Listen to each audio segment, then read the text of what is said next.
Bonjour à tous, donc Sébastien Rouault, président du groupe de travail installation transmission pour la crabe, donc une chambre d'agriculture des Côtes d'Armor et donc de Bretagne. Et donc pour nous c'était important de faire ce point d'étape sur l'installation des femmes en agriculture. Et donc avec plusieurs étapes. Donc c'est en lien avec Marie-Christine Lecrubière, qui est présidente du groupe Égalité Parité, que je vais laisser se présenter. Donc, bonjour à tous, Marie-Christine Lecrubière. Donc, je suis à la Chambre d'agriculture 22 et je suis aussi, comme l'a dit Sébastien, présidente du groupe Égalité Parité, donc à la Chambre d'agriculture de Bretagne. Donc, même si la journée du 8 mars est passée, pour nous, c'était important de faire ce point d'étape. Et donc, il y aura plusieurs parties durant ce webinaire. Donc, une première partie pour présenter les chiffres de l'installation avec Marie-Isabelle. Autrement, une seconde partie, un zoom sur l'analyse des freins d'installation. Et donc, après, une autre partie sur des témoignages.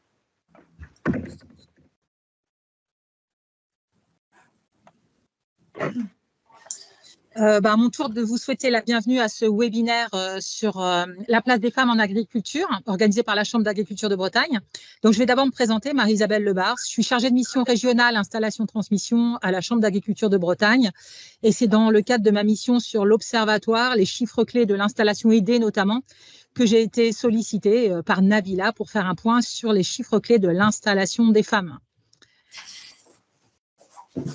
D'abord, avant de parler de l'installation des femmes, juste le contexte de l'installation aidée en Bretagne.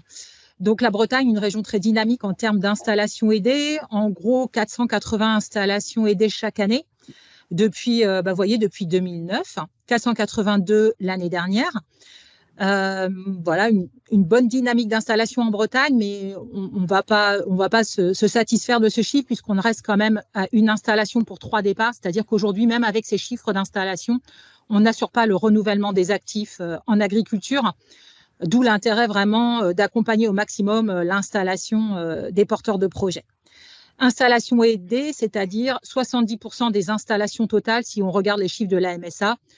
Donc, une grosse majorité est aidée en Bretagne. Certains ne choisissent pas cette option, soit parce qu'ils n'ont pas la capacité professionnelle, soit parce qu'ils n'arrivent pas à dégager un SMIC en année 4. Mais voilà, 70% des installations se font de façon aidée en Bretagne. Alors, concernant l'installation des femmes, vous avez la courbe en dessous. Vous voyez qu'on est à 25%, pareil, depuis très longtemps. Ça n'évolue pas beaucoup. À la fois en nombre et en pourcentage, 25%, pourtant depuis 2 ans, 29% en 2021, 30% en 2022. Donc à suivre, mais on a l'impression qu'il y a une petite augmentation de l'installation des femmes, même si sans doute ça n'est pas suffisant, mais on a un petit fléchissement depuis 2 ans et on espère que voilà, ça va se poursuivre et ça va continuer à augmenter. Alors, quel est le profil des femmes au moment de l'installation aidée ? Globalement, même si le chiffre évolue peu, il évolue un petit peu depuis 2 ans, on a l'impression quand même que les projets des femmes évoluent. Les idées reçues qu'on peut avoir, puisqu'on est dans un webinaire de casser les idées reçues, c'est qu'elles s'installent plutôt dans des productions sur des petites surfaces, plutôt parfois avec leur époux. Non, c'est pas forcément le cas. Vous voyez qu'un tiers s'installe effectivement en maraîchage, horticulture, plantes aromatiques, mais on a aussi un tiers qui s'installe en lait, en bovin lait. Ensuite, une autre donnée, 31% s'installent en individuel. Contre, vous avez les chiffres en bleu, pour les hommes, 25%. Donc, elles ont leur propre projet, elles portent leur propre projet. Et de plus en plus, même s'il y a une petite caractérisation, une petite spécificité de l'installation des femmes, on a quand même de plus en plus des chiffres qui sont proches de l'installation des hommes. Donc, vous voyez en volaille, en porc, on est sur des chiffres très proches de l'installation des hommes. Elles sont un petit peu plus âgées, âge moyen 32,4 ans versus 29 pour les hommes. Elles sont plus sur des projets de création, 32%, sur des SAU plus petites, donc là on est bien sur des moyennes. Elles s'installent davantage hors cadre familial, donc vous voyez, pas seulement avec leur père et avec leur époux, elles ont aussi leur propre projet et voilà, c'est aussi identifié par cette donnée. Non issues du milieu agricole pour 60% d'entre elles et en agriculture biologique, 55% des femmes contre 33% pour les hommes. Donc voilà, ça évolue en termes de caractérisation des projets, mais on a quand même une spécificité de l'installation des femmes. Alors, quid de cette installation aidée dans le paysage de la place des femmes en agriculture? Vous retrouvez les 30% en installation aidée en 2022, 32% un peu plus dans l'installation totale, donc un peu plus en installation non aidée. Alors pourquoi? Peut-être parce qu'elles sont sur des projets qui ne dégagent pas forcément un SMIC, peut-être qu'elles ont un peu moins la capacité professionnelle, le diplôme agricole de niveau 4, donc elles sont un peu plus présentes dans l'installation non aidée. Vous voyez qu'elles sont dans le paysage agricole, 25% des agricultrices. Donc on a quand même une dynamique qui remonte un peu la place des femmes par l'installation. Et c'est des chiffres qu'on retrouve. Là, vous avez une fiche qui a été faite par le ministère qui est très bien faite. Voilà, un quart des chefs d'exploitation en France. Donc, vous voyez qu'on est, voilà, on est sur des chiffres assez proches au niveau de la Bretagne de ceux du national. Un chiffre qui nous paraît intéressant et sur lequel Nabila va revenir, c'est 40% des personnes qui appellent le point accueil installation qui sont des femmes. Donc 30% seulement au moment de l'installation, 40% au moment des envies d'installation. Donc une autre peut-être idée reçue, c'est que les femmes ne sont pas intéressées par l'agriculture, que l'agriculture n'est peut-être pas une question de femmes, si 40% des porteurs de projets qui souhaitent s'installer sont des femmes. Donc, ça veut aussi dire qu'il y a des freins peut-être spécifiques, en tout cas qu'elles rencontrent peut-être plus de freins que les hommes, puisque une partie d'entre elles ne pourra pas pérenniser son installation. Ce qui justifie une étude qui a été faite et sur laquelle Nabila va revenir. Alors, quel est le profil de ces femmes qui appellent au point accueil installation? Donc, je vous disais 40%, soit 858 femmes qui ont appelé le point accueil installation en 2022. Sur les 2143 porteurs de projets, donc 35,4 ans. Donc là, on retrouve effectivement une spécificité, c'est qu'elles souhaitent s'installer plus tardivement que les hommes. 30% ont plus de 40 ans, donc par définition, elles ne sont pas éligibles aux aides, mais c'est vrai que c'est souvent une seconde tranche de la vie des femmes, ce projet d'installation. Cela dit, c'est en train d'augmenter aussi pour les hommes. Sans diplôme agricole, un peu plus que les hommes, 30% d'entre elles n'ont pas de diplôme agricole. 28% font le choix d'un BPEA, donc une formation adulte, justement, pour se former au moment de l'installation. 56% sont sur des projets de création. Et on sait bien, effectivement, que c'est plus compliqué de partir sur des projets de création ex nihilo, où il faut créer son activité, créer sa clientèle. Donc, c'est vrai que c'est des projets aussi plus complexes. Voilà, 22% dans le cadre familial, 22% hors cadre familial, 21% dans le cadre familial. Et les orientations, on oriente la moitié d'entre elles vers le dispositif d'installation pour démarrer les démarches, donc un peu moins que les hommes, effectivement. Elles sont davantage en recherche de foncier et elles sont souvent aussi au moment, encore en période de réflexion, quand elles nous appellent. Donc, le projet n'est pas finalisé. Voilà, on est plus en amont dans ces projets qui sont plus des projets aussi de reconversion. Et on les oriente aussi davantage sur l'acquisition de la capacité professionnelle, donc notamment le BPEA. Donc voilà un petit peu le profil de l'installation des femmes en amont et au moment de l'installation. Donc vous voyez qu'effectivement, à l'heure où le renouvellement des générations, le renouvellement des actifs est vraiment un dossier prioritaire pour les chambres d'agriculture, c'est important pour nous aussi d'accompagner tous les profils de porteurs de projets et notamment les porteuses de projets, ce qui justifie un stage qu'on a réalisé au niveau de la chambre d'agriculture pour essayer de comprendre quels sont ces freins et pourquoi une partie d'entre elles ne choisissent pas d'aller vers l'installation. Donc voilà, du coup, ça fait la transition avec Nabila sur le retour de ce stage. Je vous remercie et s'il y a des questions, je peux les prendre. Voilà. Bah, c'était avant de passer, merci Marie-Isabelle, avant de passer à la deuxième partie de ce webinaire, évidemment, nous allons prendre 5 minutes pour répondre aux questions. Marie-Isabelle et Sébastien sont là pour répondre à vos questions. Vous pouvez utiliser le chat ou éventuellement le micro, le dire directement.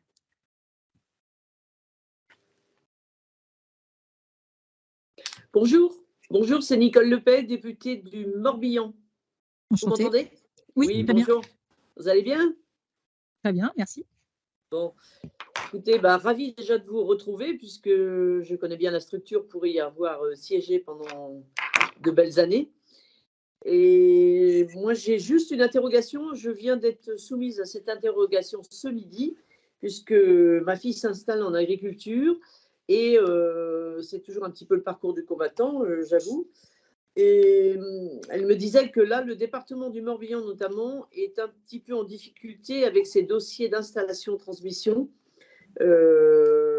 avec des délais tellement longs que certains centres de gestion, notamment le CER, ont un petit peu déposé les armes et l'ont envoyé donc à la DDTM, tous les dossiers d'installation de l'année 2022, qui ont aussi déposé les armes, qui ont envoyé ça en préfecture carrément, pour dénoncer un petit peu les délais trop longs et mettre des recours. Alors, je viens d'avoir l'information vite fait, là, ce midi, pendant le déjeuner. Je voulais savoir ce qu'il en était quand même au niveau de votre information à vous. Alors, par rapport, là, effectivement, on est en veille d'une date butoir qui est la date du 31 mars, hein, peut-être qui justifie un peu un embouteillage. D'habitude, on les a en fin d'année, mais comme là, on change de programmation, on change de logiciel. Les services des DDTM sont en train aussi de sortir, entre guillemets, du dossier installation et c'est en train d'être repris par la région. Donc, entre la nouvelle programmation, les nouveaux délais, c'est un peu fil d'attente et puis la nouvelle organisation. Donc, c'est vrai que là, il y a une période un peu compliquée, mais je suis un peu étonnée quand même par ce que tu dis, parce que nous, vraiment, on suit les dossiers de près, on appelle les personnes au cas par cas. Donc, moi, j'ai envie de dire, ce que tu me dépeins là n'est pas normal. Hein. Donc, moi je ne sais pas si c'est le lieu, le webinaire, mais en tout cas, rappelle-nous pour qu'on trouve une solution. Par rapport alors le parcours du combattant, il est lié parce qu'il y a beaucoup de papiers, il y a beaucoup de sujets qui font que, notamment la question du foncier, hein, qui font que l'installation c'est relativement compliqué. Mais justement avec cette nouvelle programmation, normalement on devrait aller vers une simplification et moins de papier. Et par rapport au délai, en tout cas nous on s'engage à la Chambre d'agriculture. Notamment, je pense aux 21h. Dès qu'on a un peu de monde, on en fait tous les mois et on a rajouté des stages 21h justement pour qu'il n'y ait pas de délai d'attente, notamment par rapport aux autorisations d'exploiter. Donc, nous, on a vraiment un engagement qualité pour ne pas avoir ce type de situation. Donc, je comprends ce que tu dis, Nicole, mais j'ai envie de dire, rappelle-nous pour qu'on trouve une solution. Mais d'accord, je voulais savoir normalement, c'est clairement pas normal, ni pour les femmes, ni pour les hommes. C'est ça. Ouais. Mais effectivement, il y a un petit goulot d'étranglement, mais normalement, on arrive à gérer la situation et la région et l'État sont à nos côtés pour qu'on arrive à absorber les choses. Je vais dire à Aurélie Rio, qui doit nous faire une synthèse du chat. Est-ce qu'il y a d'autres questions qui reviennent, Aurélie? Sébastien voulait compléter aussi. Oui, juste pour compléter, du coup, c'est vrai qu'on a la période de transition d'avril à septembre, mais qui est bien sous l'égide du Conseil régional. Et donc, toutes ces phases dans tous les départements ont été faites entre la DDTM et le Conseil régional. C'était juste pour le rappeler.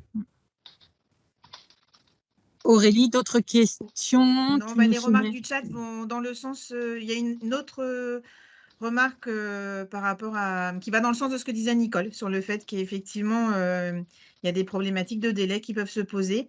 Et puis également, Valérie qui nous envoie un lien sur une infographie du ministère qui a évolué entre 70 et 2016 sur la part des femmes du coup en agriculture. Du coup, elles sont plus, en soulignant que du coup aujourd'hui en proportion elles sont plus importantes, mais qu'effectivement en valeur absolue elles sont moins nombreuses que dans les années 70. Je pense qu'on va reprendre ça, je pense, en synthèse, mais clairement il y a un gros travail à faire. Voilà, sur l'ensemble de l'accompagnement et l'attractivité en agriculture pour les femmes. Marie-Pierre, tu peux rappeler l'utilisation du WooClap et on attaque la partie analyse des freins. Dans le cadre de l'animation, on vous propose 3 questions sur WooClap et afin de pouvoir y répondre, nous vous invitons à flasher soit le QR code, soit à vous connecter sur le site WooClap et à taper le code événement INSTFEM, INSTFEM. Merci. Alors, Juste peut-être, je relais une question qui peut s'adresser à Marie-Isabelle sur des statistiques qui pourraient exister à l'échelle nationale sur les NIMA côté femmes. Alors, les nouveaux installés Non issus du milieu agricole. Donc non qui sont issus du pas milieu filles agricole. et fils d'exploitants agricoles. Juste dire que voilà, moi j'ai beaucoup d'informations sur le régional, mais hélas, je n'ai pas accès aux statistiques nationales, sachant que ce critère voilà, n'a pas de définition nationale et on parle plutôt de public en reconversion. En tout cas, aujourd'hui, moi, je n'ai pas de stats nationales. On en aura peut-être. alors, avec impatience ou patience, on y va sur la partie l'installation des femmes en agriculture, les freins aux idées reçues. Alors, cette partie, comme son intitulé, est consacrée à la présentation d'une manière sommaire et sélective d'un travail qui a été conduit en 2022 durant 6 mois par une étudiante de Agrocampus Rennes, Golzar Ibrahimi. D'ailleurs, je ne sais pas si elle est connectée, mais en tout cas, je la salue parce que ça a été vraiment un agréable plaisir de travailler avec elle. Donc, cette étude, toutefois, l'étude, elle sera accessible et téléchargeable sur le site de la Chambre d'agriculture, mais néanmoins, vous pouvez envoyer vos mails, nous pourrons vous la faire suivre. Elle est publique, cette étude-là. Donc, on y va. Alors, ça va être une présentation interactive. Donc, qu'est-ce qui a mené à cette étude-là? Un constat, entre 2016 et 2021, environ 14 000 personnes ont contacté le point accueil installation. Et sur ces 14 000 personnes, il y a 50% de ces personnes qui ne donnent pas suite, qui abandonnent. Et quelles sont les causes, quels sont les besoins, quels sont leurs ressentis. Et en fait, c'est en creusant qu'on s'était dit avec Marie-Isabelle, ça faisait un moment qu'on voulait explorer quelles sont les raisons de ces abandons. Donc, à partir de cela, une enquête courrier complétée par des interviews ont été transmises à peu près à 4400 personnes. Et sur les 4400 personnes, il y a eu 500 réponses globalement. 500 personnes ont répondu. Et donc, vous voyez ici dans cette slide comment ils sont répartis. Donc, autant de femmes que d'hommes. Donc, on se rend compte qu'il y a 47% qui poursuivent leur projet, qui n'ont pas abandonné. Donc, 26% ont fait une pause et 21% ont abandonné leur projet et 6% se sont installés sans les aides. On a été exploré sur les 21% qui ont abandonné, quelles sont les raisons. Donc, voilà, on va aller sur la prochaine slide. Donc, avec le WooClap. Ça va? Tout le monde est connecté? Alors, selon vous, citez une raison d'abandon pour les porteuses et les porteurs de projets. Allons-y. Un mot.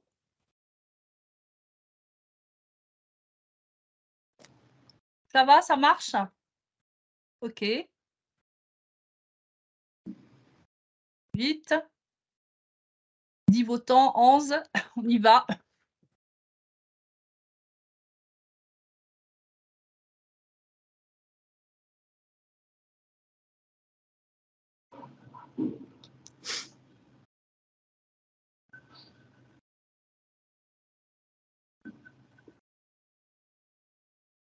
C'est bon? On a 50% des personnes qui ont répondu, 25.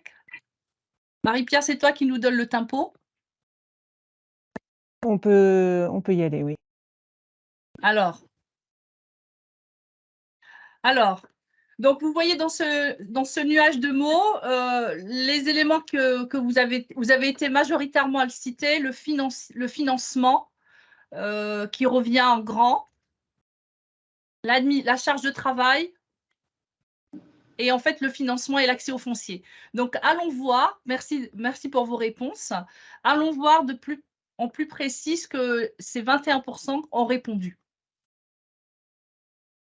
Alors, vous voyez globalement les hommes et les femmes qui ont répondu. Alors, les principales raisons d'abondance citées par les personnes que nous avons enquêtées, la difficulté à trouver, que ce soit pour une femme ou un homme, la difficulté à trouver une exploitation, du foncier et le manque de capital. Et l'intégration dans le milieu agricole sont les principales raisons d'abandon pour les femmes et les hommes.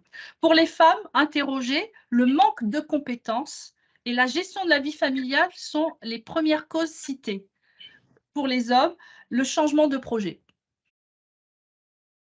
Donc, ça rejoint ce que vous avez dit sur le financement et le foncier. On passe à la prochaine. On continue. Alors, une autre question. Selon vous, quels sont les freins à l'installation? Donc, est-ce que les cédants et les cédantes préfèrent transmettre leur exploitation aux hommes? Une réponse sur le même principe?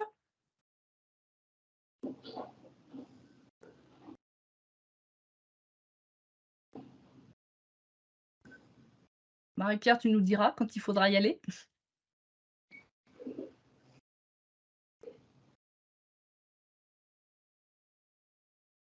Alors, vous êtes, ça continue. Vous êtes 71% à avoir dit vrai. Alors, la réponse, oui, c'est vrai, vous avez raison. Pour les alors, dans le cadre de l'enquête, on a 85 personnes ont répondu avoir répondu à cette question-là. On dit avoir rencontré, elles disent enfin rencontrer des difficultés. Et pour les femmes ayant répondu oui, le cédant ou la cédante préférait transmettre l'exploitation à une personne du milieu agricole. Le cédant ou la cédante n'a pas confiance dans le projet présenté. Le cédant et la cédante ont eu une réticence car la personne s'installait individuellement. Ça, c'est le ressenti, l'expression des femmes. Et pour les hommes, ayant répondu oui, le cédant préférait que le repreneur s'installe sur un projet identique au sien, préférait transmettre son exploitation à une personne issue du milieu agricole et n'avait pas confiance dans le projet. Donc, globalement, il n'y a pas d'effet genre pour cette question-là entre les femmes et les hommes. Tous les deux sont potentiellement concernés dans des proportions identiques. Par contre, l'objet de ces mêmes difficultés est différent pour les femmes et les hommes. Voilà. L'appui.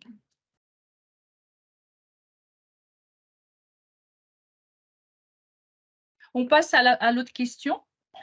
Selon vous, quel est l'impact? L'impact de la situation familiale sur le projet est un facteur limitant pour les femmes, vrai ou faux? Alors, quelle réponse?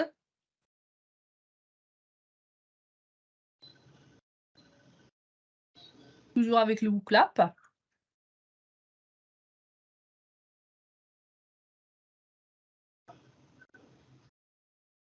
Waouh, c'est tranché. 100% des personnes répondent que c'est vrai. Alors, et nous? Oui, vous avez encore raison, c'est vrai. Alors, les 45% des personnes, 40% de femmes ont répondu et 40% d'hommes. Cependant, les uns et les autres ne citent pas les mêmes choses en même temps. Donc, pour les femmes, la naissance ou l'arrivée d'un enfant et la charge des enfants et le travail domestique, c'est vraiment ça qui va avoir un impact sur le projet d'installation. Pour les hommes, également l'arrivée d'un enfant ou la naissance d'un enfant dans le foyer, et plus la question de l'accompagnement ou du désaccord avec la famille proche, le conjoint ou la conjointe, qui est un facteur limitant pour la poursuite du projet. Une dernière, voilà. On continue. Alors, seules les femmes qui s'installent en agriculture sont discriminées. Alors, vrai ou faux? Allons-y, avec toujours la même technique. Quel est votre point de vue?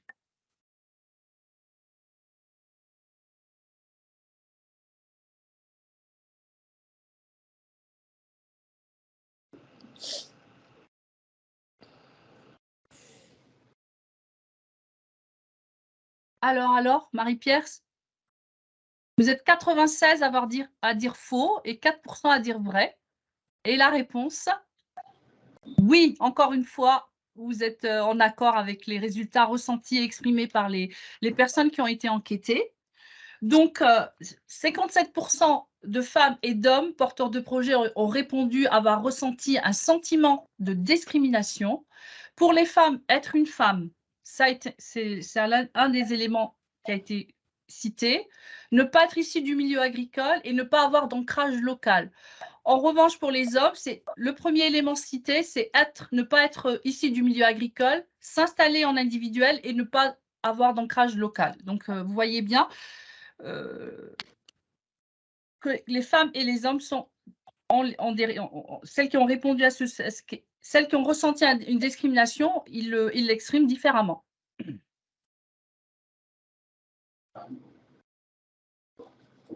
Alors, en résumé, en général, donc vous voyez sur cette dernière slide, vous avez deux colorations, des encadrés qui sont restés blancs, transparents, et les autres sont verts. Donc, dans la légende, pour le blanc, aucune différence entre les femmes et les hommes, et en vert, les femmes rencontrent des difficultés. Donc, en général, les hommes et les femmes partagent les mêmes difficultés. Pour autant, certains freins sont plus importants pour les femmes. Ce schéma permet de visualiser l'ensemble des problèmes abordés par les personnes interrogées. Donc, qu'est-ce qui ressort globalement? Je vais le dire d'une manière en résumé. Alors, la recherche du foncier, le manque de communication avec la SAFER, le prix, la pression entre les zones touristiques et les zones et l'installation, des cédants qui changent les règles après 6 mois de transaction et d'accompagnement, et donc ça remet le sujet, ça change de prix. Le temps important, et donc Nicole l'a souligné tout à l'heure au démarrage, et qui fait que certains porteurs de projets, entre parenthèses, se mettent ils sont en burn-out par rapport à leur projet d'installation et abandonnent ou ils font une pause. Et dans ces questions-là, cette difficulté de négociation, en raison des règles qui changent et le cédant qui veut céder sa ferme au meilleur prix et le repreneur qui veut l'acheter au prix qui lui convient, qui lui convient, c'est l'expression d'un souhait d'être accompagné dans la négociation. Ça a été quelque chose que ce soit les femmes ou les hommes l'ont exprimé. Et particulièrement pour les femmes qui citent aussi ce manque de compétences en formation technique, particulièrement, et la mécanisation, qui ressentent que c'est un sujet assez discriminant, qui fait qu'elles ne s'installent pas ou elles abandonnent. Voilà. Pour illustrer ces différents, pour aller plus loin dans cette présentation, nous avons demandé à 2 femmes, Anne et Magali, de témoigner de leur parcours. Alors, je ne sais pas si Anne est connectée. J'ai vu que Anne était connectée. Oui. Magali, elle doit intervenir par téléphone. Est-ce que vous êtes là? Oui. Alors, merci de vous libérer. Alors, j'aimerais poser une question. Anne, voilà, tu es installée en production porcine. C'est très récent, depuis février. Bienvenue en agriculture. Est-ce que tu pourrais nous parler très brièvement de ton parcours? Comment ça s'est passé? Est-ce que tu as rencontré des difficultés? Des difficultés, oui et non, parce que bon, j'avais le projet donc de reprendre un élevage de porcs. J'ai cherché sur le RDI, j'ai trouvé un élevage et je suis allée tout de suite le visiter, donc il me plaisait, et à partir de là, je me suis dit, celui-là, il est pour moi, je vais rien lâcher et je vais aller au bout de la démarche. Donc la première chose à faire, c'était de faire un prévisionnel déjà pour voir si ça allait coller ou pas. Et donc, ça devait coller normalement. Et ce qui m'a freinée un peu, et heureusement que j'ai été accompagnée par mon groupement, c'est tout l'administratif en fait. C'est ça que j'ai trouvé vraiment le plus lourd dans le parcours à l'installation. Il y a plein de papiers qu'il faut aller demander à droite, à gauche, il y a des délais, il faut faire les choses dans l'ordre, déjà savoir si on a un financement, donc il faut chercher des partenaires bancaires, après il y a tout ce qui est au niveau des terres qui prend du temps, aller voir les propriétaires, la négociation, donc tout ça, ça prend du temps, et voilà, donc c'est l'administratif, moi, qui m'a vraiment pesé, quoi. Ok, merci Anne. Et alors, il y a Magali. Bonjour Magali, donc tu es par téléphone. Toi, aujourd'hui, tu n'es pas encore installée. Est-ce que tu pourrais nous parler de ton parcours? Allô, allô, Magali, ton micro est coupé, je pense. Bon. Élodie, tu pourrais recontacter Magali? Pendant ce temps-là, Anne, alors on va continuer avec Anne en attendant que Magali prenne la parole. Anne, alors donc tu es dans un élevage où vous êtes que des femmes en fait. C'est ça, on est deux, donc moi et puis une salariée femme. Et donc, quand on a préparé cet entretien, tu m'as raconté ton organisation. Quelle solution avez-vous trouvé pour bien travailler ensemble? Déjà, on s'est connus par rapport au contrat de parrainage que je trouvais nécessaire parce que c'est bien d'avoir des salariés qui savent faire leur travail, mais il faut savoir s'entendre aussi. Donc ça, c'était déjà le premier point. Et après, au niveau de tout ce qui est organisation du travail, elle est compétente, elle va sur tous les postes, moi aussi. On a décidé de baisser l'effectif de truie pour se consacrer uniquement à un site, changer de façon de faire, de conduite pour que ça allège un peu les semaines, que l'organisation du travail soit en adéquation en fait avec notre vie de famille. Donc on fait nos heures, on fait notre boulot, mais on veut pas être là jusqu'à 22 heures en train de travailler, quoi. Et donc on a fait des petits aménagements. On a des enfants en bas âge, donc on a fait une salle de pause où les enfants peuvent venir éventuellement quand il y a des problèmes à l'école ou des choses comme ça. On peut les récupérer et que ça ne nous gêne pas, nous, pour travailler non plus, quoi. Ok, merci Anne. Alors, est-ce que Magali est revenue? Est-ce que Magali est là? Élodie, Non, pour l'instant, non. Élodie travaille sérieusement. Ok, on va continuer. Et en fait, quelqu'un qui a levé la main, Nabila, dans le chat. Oui, elle a levé la main, mais alors le micro est coupé. Donc, je ne comprends pas pourquoi il est coupé. Ah, c'est bon. Allô? Est-ce que vous pouvez parler? Enfin, je ne sais pas si c'est Magali. Enfin, Élodie, tu peux revérifier? Ouais. Elle n'est pas connectée pour l'instant, Nabila. Bon, on va continuer. Écoute, Anne, je vais encore te poser d'autres questions. J'ai pas entendu toute la question là. Qu'est-ce qui se passe? En fait, je te pose cette question suivante. Quels sont les messages que tu as envie de dire aux femmes qui se questionnent sur l'installation? Que si elles ont vraiment envie, que si elles sont motivées, qu'elles ont un projet qui doit quand même être globalement bien construit dans leur tête, faut pas qu'elles hésitent et il faut qu'elles se lancent, quoi. Parce que c'est pas parce qu'on est une femme qu'on est moins capable que des hommes. La preuve, moi j'y suis arrivée, d'autres y sont arrivés, donc il n'y a pas de raison que ça marche pas. Si tout est bien ficelé, bien carré dès le départ, qu'on soit une femme, ça ne gêne vraiment en rien dans l'installation, et au contraire, il faut y aller et montrer qu'on est autant capable.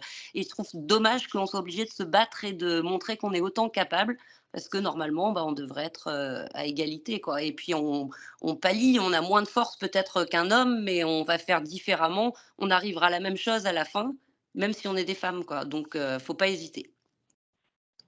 Et il y a toujours des solutions pour les enfants, pour la vie de famille.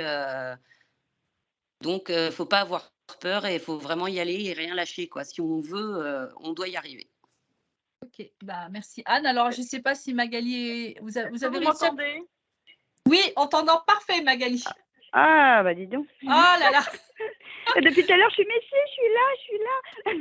Ah oui, mais on t'entendait pas. Et puis moi, il y avait de temps en temps mon micro qui coupait. Je sais pas, il y a quelque chose qui se produit là. Alors Magali, je suis trop contente de t'avoir. Merci d'avoir pris le temps de te libérer. Alors, est-ce que tu peux nous parler de ton parcours et venir en complément de ce que Anne vient de nous en dire? Alors, j'ai entendu un peu le début de la conférence, ce que tu disais. Bon, je cumule un peu les handicaps parce que je suis hors cadre, je suis une femme et je suis de la région parisienne. Papa médecin, maman infirmière, passionnée par les animaux, les plantes depuis toujours. Les chevaux, il y a beaucoup de femmes en agricole qui sont arrivées par les chevaux. Je suis partie en lycée agricole à 16 ans. mais c'était une option aménagement du paysage, donc il n'y avait pas de vaches. Et puis, c'est dans le cadre de mes études, j'ai fait plein d'enquêtes et chaque fois que j'allais chez des agrès, j'ai passé la demi-journée. Donc, je me dis, il y a quand même quelque chose. Et j'ai cherché du boulot en para-agricole, donc j'ai bossé 15 ans au CUMA et à la Chambre. Et à 38 ans, je me suis dit, bon, il faut que j'essaye de m'installer, parce que sinon je vais le regretter toute ma vie. Et j'ai démissionné et j'ai fait quasiment 1 an en contrat de parrainage dans une ferme collective où j'ai pas trouvé ma place, donc j'ai arrêté. Après, j'ai fait 1 an de SIAP, donc je sais pas si les gens connaissent.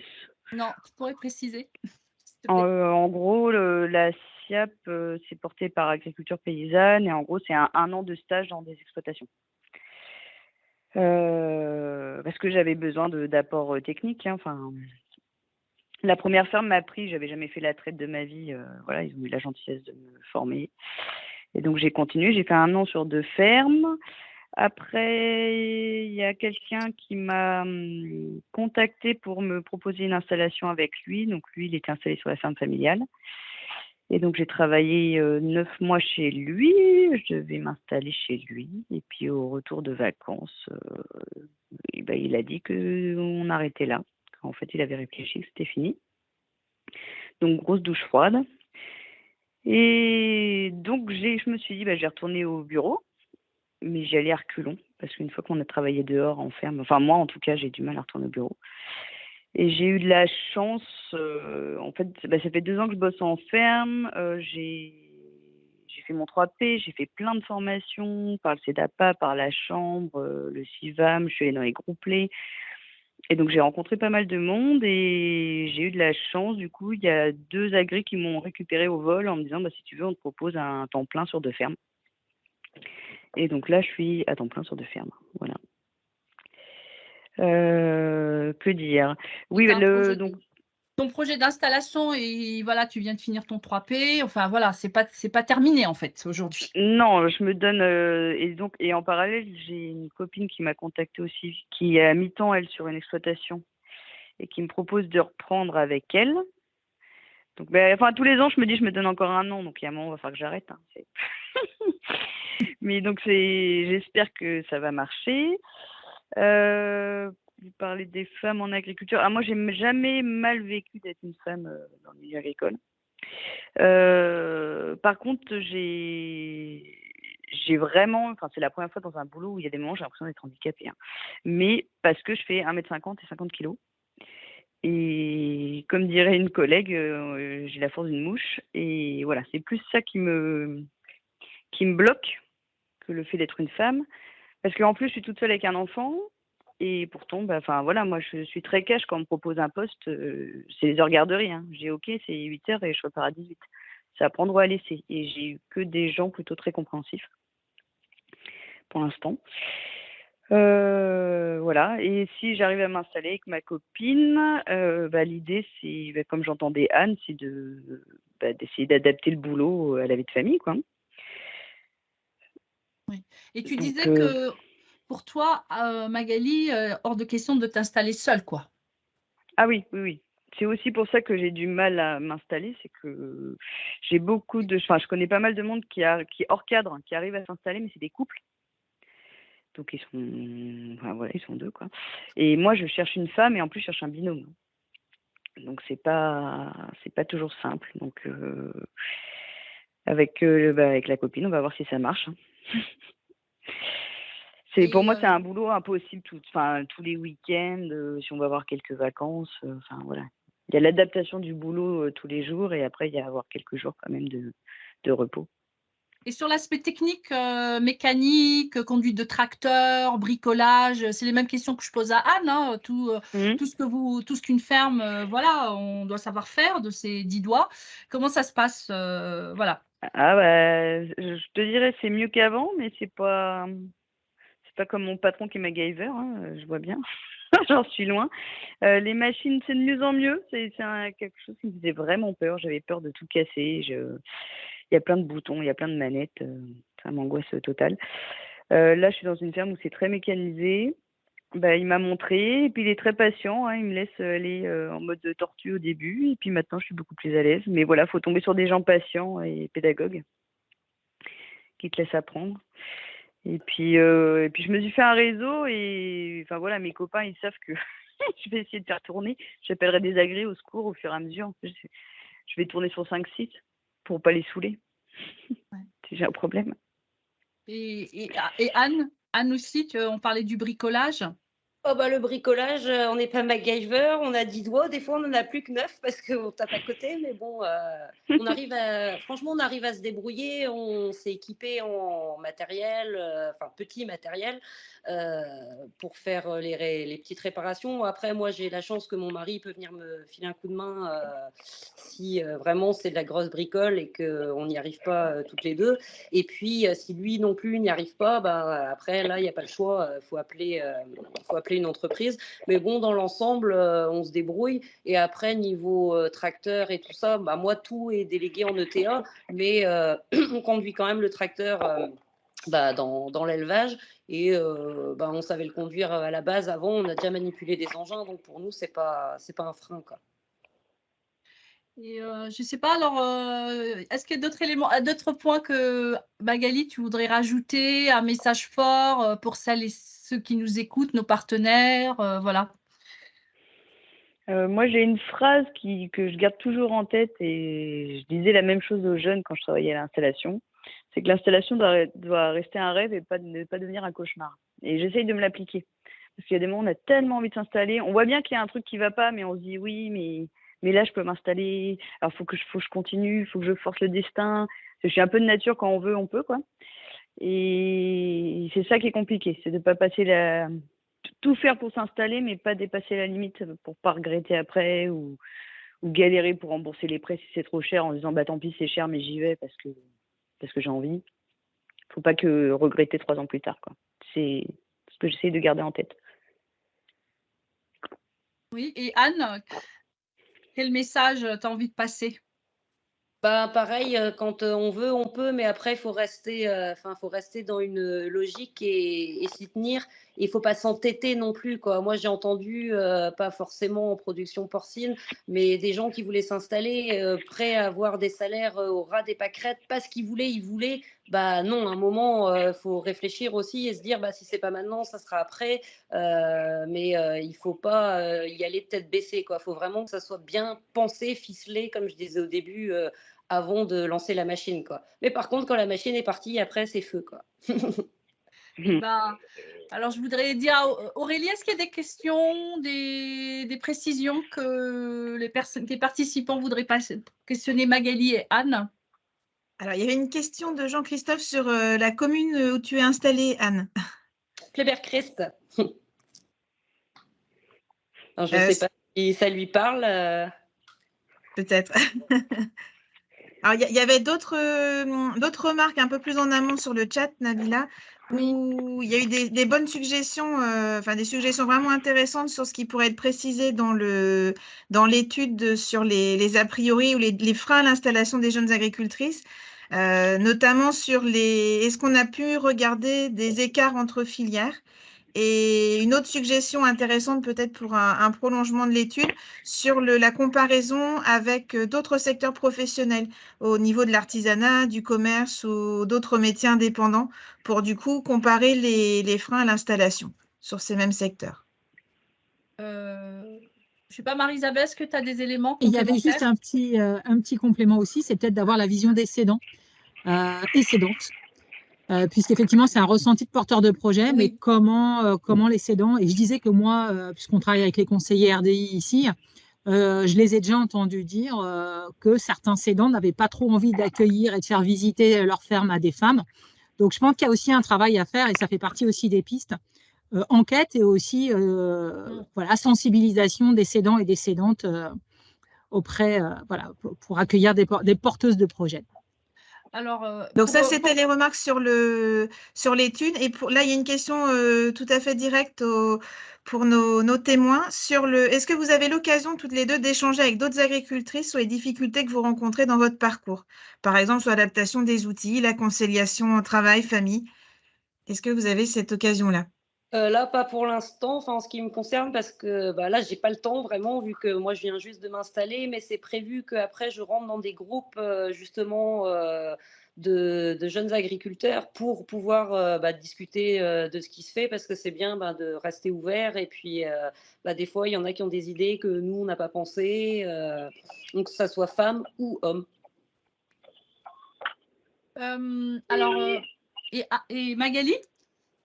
Moi, je travaille sur 2 fermes déjà, donc en plus j'échange les bonnes idées. Enfin, je dis, ah, lui il fait comme ci, elle fait comme ça. Alors il y a des trucs qu'on essaye chez les uns, chez les autres.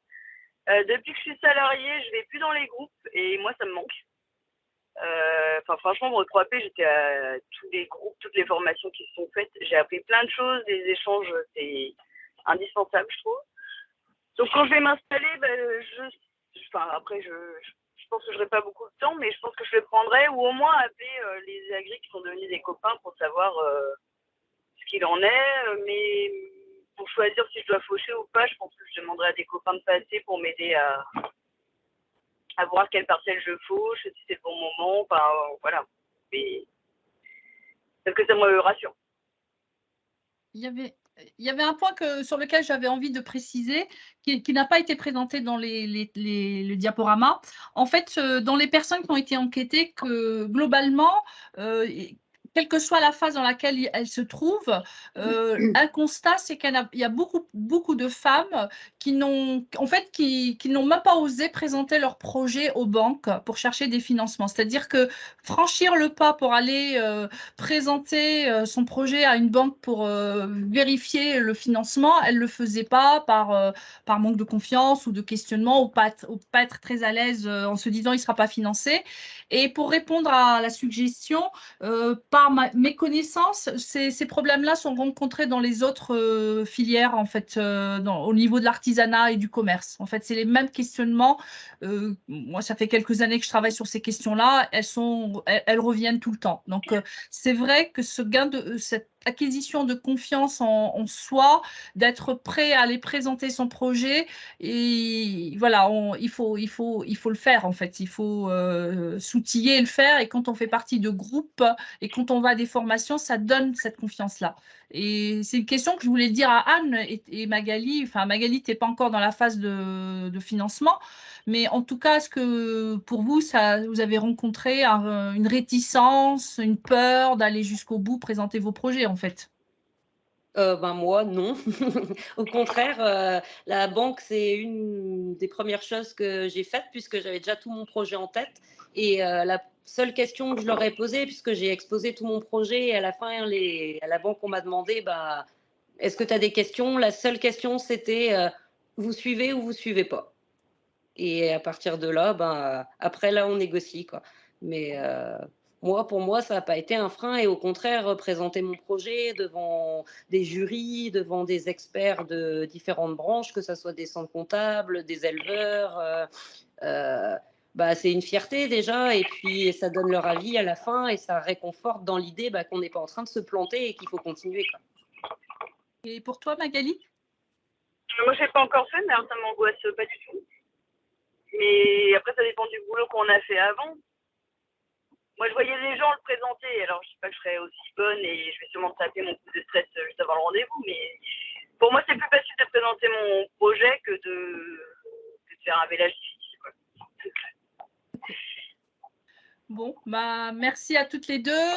Il nous reste 5 minutes avant la fin de cette... Il y a quelqu'un a levé le doigt. Sinon, j'avais une question du coup immédiate là par rapport à ce sujet-là, Nabila. Est-ce que tu as des chiffres sur la part des femmes qui justement sont freinées pour présenter leur projet aux banques? En fait, les chiffres que j'ai, c'est les chiffres de cette étude, ils ne sont que des ressentis. Donc, je pourrais les communiquer par rapport aux personnes qui ont répondu. Sur les 477, les 500 personnes qui ont répondu, nous les avons. C'est qu'un ressenti, il n'y a rien qui a été jusqu'au bout pour le prouver, quoi.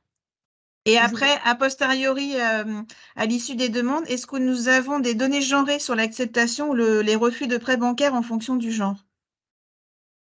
À ce jour, à ma connaissance, non. Mais je ne sais pas si Marie-Isabelle a des éléments. Alors, je pense que les banques les ont, mais… Oui, les banques les ont, c'est certain. Ouais. Mais On ne les nous, communiquera pas et c'est toujours multifactoriel. D'ailleurs, dans les enquêtes qu'on a faites, tu as vu même quand on a vu qu'il y avait plus de femmes qui ne présentaient pas leurs demandes aux banques, mais il y a plein d'autres critères puisque c'est plus en réflexion, elles ont moins de formation. Donc, savoir si c'est parce qu'elles sont une femme ou si c'est d'autres critères, c'est impossible à voir. Et là, je suis avec le GT Installation et notamment des femmes qui se sont installées et qui voilà, surenchèrent sur cette question-là. Ça va être compliqué à voir, même si ça a été dit aussi ce matin, d'aller sur les fermes quand on est une femme, c'est pas forcément évident pour convaincre, d'avoir un peu d'appui, d'avoir du réseau. Comme le disait aussi Magali, ça paraît très important. Merci. D'ailleurs, il y a Amélie qui soulignait justement qu'il y avait d'autres réseaux qui éventuellement pouvaient amener un accompagnement spécifique pour les femmes, comme France Active ou Bretagne Active. Pour des financements, oui, tout à fait. Pour ne pas manger de questions, parce qu'il y en avait plusieurs sur le chat, et je crois qu'il y avait une main levée également, quelqu'un qui voulait prendre la parole. Je voulais juste relayer la question de Frédéric. Si vous aviez une baguette magique, Anne et Magali, que demanderiez-vous aux institutions, aux responsables professionnels?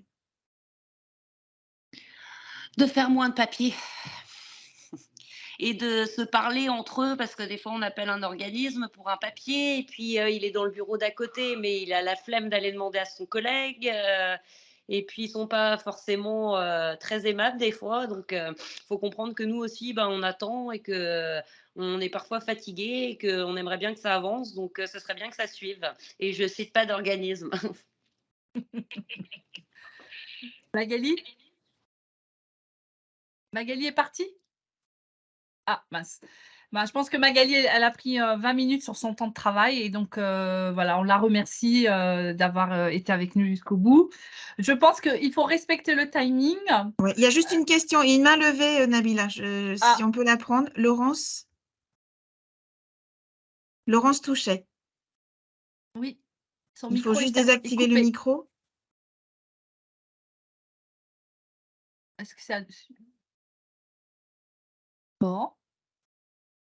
Laurence, on ne t'entend pas, ton micro est coupé, ou alors peut-être ta question par chat si tu n'as pas de plan B. Ouais.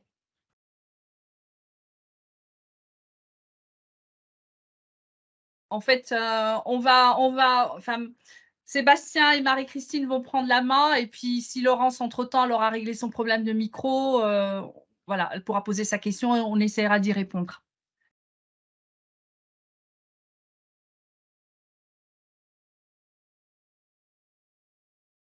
Sébastien. Ça va, c'est... Ouais. Sinon, on a une question aussi. Enfin, c'est pas une question, c'est une réflexion. C'est juste que, en fait, je voulais juste faire la remarque que déjà, quand on pose la question de est-ce que pour les femmes, la technique, c'est plus compliqué, déjà, vous êtes en train de cataloguer. Et du coup, je trouve pas ça bien, en fait. Enfin, pourquoi les femmes auraient plus de problèmes avec la technique que les hommes? C'est des compétences qu'on apprend avec notre métier, point à la ligne, en fait. Enfin, voilà, faut faire très attention parce que c'est comme ça qu'on fait de la stigmatisation. Enfin, et pourquoi, du coup, l'homme, il saurait mieux que nous comment faire la technique? Eux aussi, ils ont appris. Hein. Tout à fait d'accord avec toi. Et merci pour la remarque. Je suis tout à fait d'accord avec toi. Merci pour ta remarque. Tout à fait. Tu as raison. Alors, Sébastien.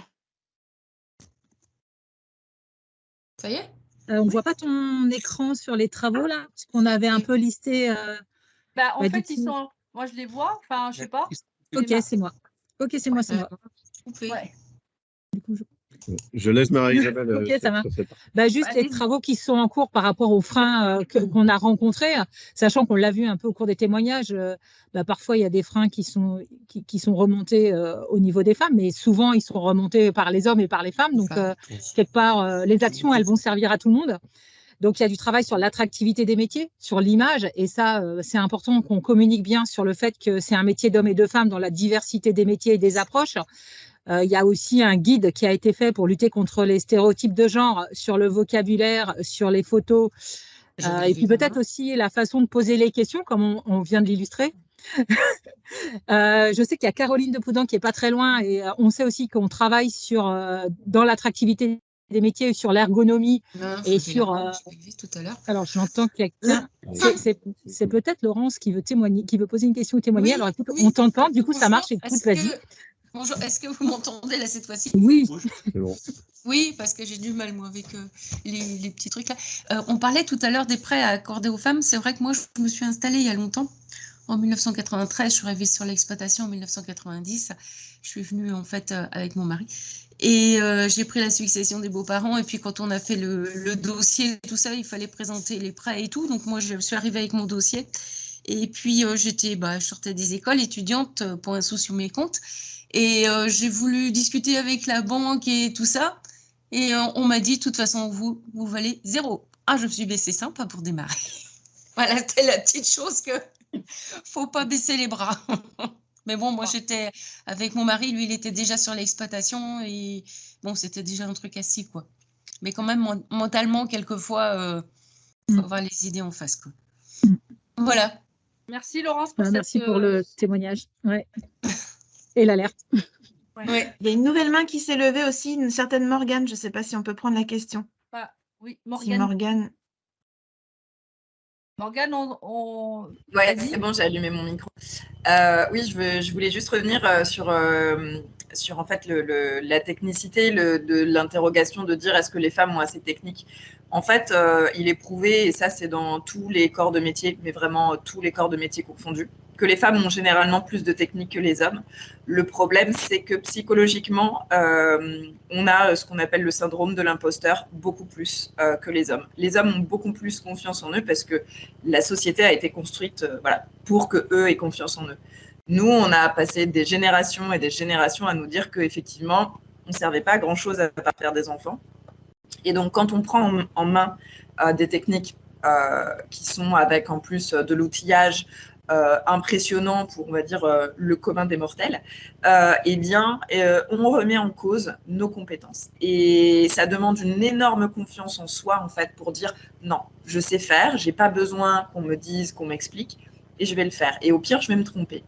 Mais il y a un perfectionnisme qui est développé chez les femmes qui est vraiment qui pose un souci psychologique et donc ça découle ce syndrome de l'imposteur. Et ça, c'est pas que en agriculture, c'est vraiment transversal à toutes les compétences et tous les métiers où il y a des femmes. Donc je pense que c'est quelque chose où il faut justement travailler. Mais c'est pas sur la technique, c'est le fait de prendre confiance en soi pour affirmer qu'on sait faire. Et ça prend du temps et c'est long. Merci Morgane. Merci Morgane. Du coup, je reprends, mais du coup, ça fait lien avec ce que tu dis. Il y a un gros travail à faire sur l'image, sur l'accueil. Alors, aussi bien pour peut-être les personnes qui entourent et qui accompagnent, mais aussi pour les femmes elles-mêmes, et pour avoir confiance et pour voir, comme on le fait aujourd'hui, que voilà, il y a 30% d'installations au féminin et il pourra bien y en avoir 50 et pourquoi pas. Donc voilà, un travail de communication et d'accompagnement, un travail sur la personnalisation des accompagnements pour répondre à la spécificité des besoins. Et là, j'ai envie de dire, on accompagne chaque personne et sur la spécificité, alors que ce soit des personnes qui sont en reconversion, que ce soit les personnes qui ont besoin de pratique ou que ce soit les femmes, mais on est sur voilà, une personnalisation et on accompagne en fonction des besoins. Une sensibilisation à la diversité des profils des porteurs et des porteuses de projets. Donc ça a été dit. Et je pense qu'il y a encore un gros travail. Alors, je ne sais pas si de la sensibilisation ou de la formation, mais notamment des accompagnateurs, des banquiers, des cédants, de tout le monde agricole pour accompagner et qu'on n'ait plus des remarques, comme ça a été dit, qui remettent en cause ou sur lesquelles il faut prouver des choses en tant que femme, et qui est bien cette sensibilisation. Et puis, alors, ça, c'est Nabila qui l'a mis, mais sans doute des formations techniques, même si je partage qu'elles en ont peut-être pas besoin plus que d'autres, mais aussi de soudure, conduite et mécanique de tracteur. Mais moi, je le partage, je le partage à 200%, parce que dans l'étude, c'est leur ressenti. On pourrait aller les analyser, etc. Il y a encore des phrases que vous pourrez retrouver dans l'étude ou des personnes, des femmes qui ont dit à la formation tracteur, quand j'étais en formation, moi, le formateur, il s'est plus attardé sur la sécurité que sur la technique. Et à l'inverse, c'est les garçons, voilà. C'est une réponse parmi d'autres, mais une réponse a une valeur et il faut aller l'explorer davantage. Et pour revenir sur ces formations techniques, Morgane, dernièrement, tu as bien fait la formation conduite de tracteur, alors que tu conduis déjà un tracteur, et tu trouvais très bien tout ce qui était mécanique et dépannage de ce tracteur, en fait, entre autres. Oui, c'est vrai que je pense que, en fait, on a les techniques et les compétences parce que, en fait, je l'ai déjà. Il y a des choses auxquelles j'ai pas accès parce que justement, on me les a pas forcément proposées. Mais quand je disais technique, c'était pas forcément que, en tout cas, lié au matériel, hein, mais c'était plus, par exemple, j'entendais Magali qui parlait du fauchage ou des choses comme ça. Des choses plus générales, pas forcément que liées en fait au matériel, et que pour moi pareil, pour le matériel, il y a de la prise de confiance aussi à avoir parce que je pense que pas naturellement, mais en tout cas en observant et en faisant, mais il faut qu'on nous laisse faire, et ça c'est aussi le souci, quoi. Oui, et puis il y a des réactions dans le chat Aurélie pourrait reprendre, que je partage tout à fait, en fait. Voilà. Bon, on va passer à la dernière slide et puis on va se dire au revoir parce qu'on a dépassé de 7 minutes le temps imparti prévu.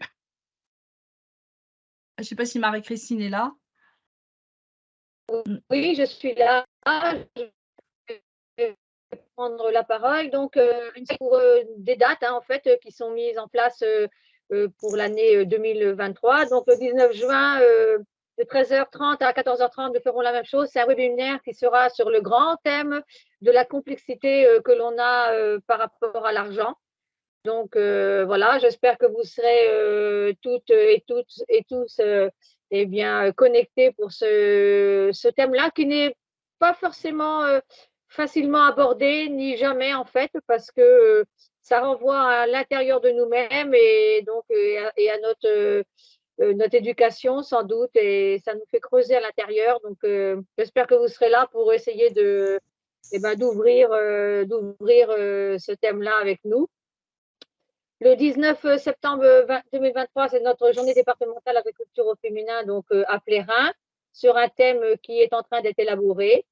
Le 17 octobre 2023, ça sera la journée départementale dans le 35 à Rennes, et toujours des formations, poser les bases pour une bonne association technique sur la soudure, conduite et mécanique des tracteurs. Et donc, vous le voyez, sur le territoire, il y a des groupes mixtes et non mixtes qui sont répartis pour vous accompagner, vous les hommes et les femmes, à acquérir de la confiance et de la compétence. Et puis, surtout pour nous, les femmes, c'est donc ce groupe agriculture au féminin, Résagré 29 et 56, et bien d'autres groupes qui sont ouverts aux femmes installées, en réflexion, en formation. Donc, n'hésitez pas à les rejoindre. Et par rapport au témoignage de Anne et de Magali, je leur dirais, s'installer, c'est bien, mais le boulot, on en a plein par-dessus la tête des fois, la famille en plus, et s'ouvrir l'esprit en allant voir d'autres agricultrices et dans des groupes de partage, je pense que ça n'est pas du temps perdu, mais c'est une grande ouverture d'esprit et un bien-être quand on repart de ces réunions-là, un bien-être qui fait du bien à la tête pour poursuivre son travail intense que l'on a.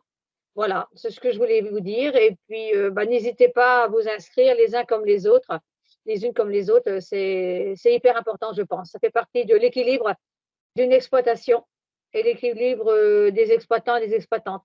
Voilà.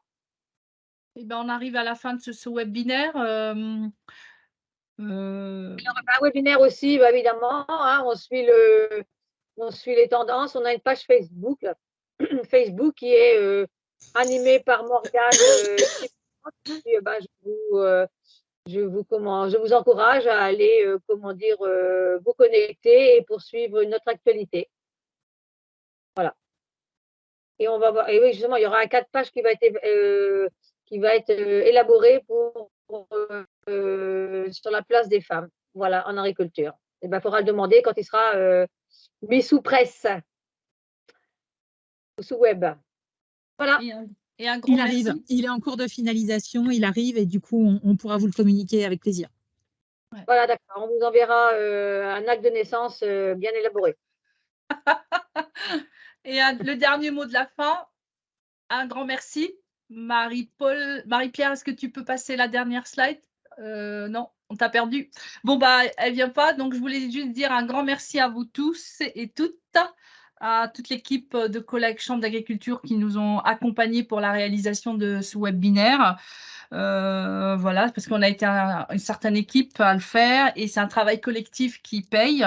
Aux témoins, à Anne et Magali, aux élus présents et à Golzar qui a fait ce travail et à vous toutes et tous. Voilà, merci. Bon retour sur votre travail et puis, comment dire, à une prochaine fois. Merci. Au revoir. Merci. Au revoir, bonne journée. Bonne journée. Merci, au revoir. Merci.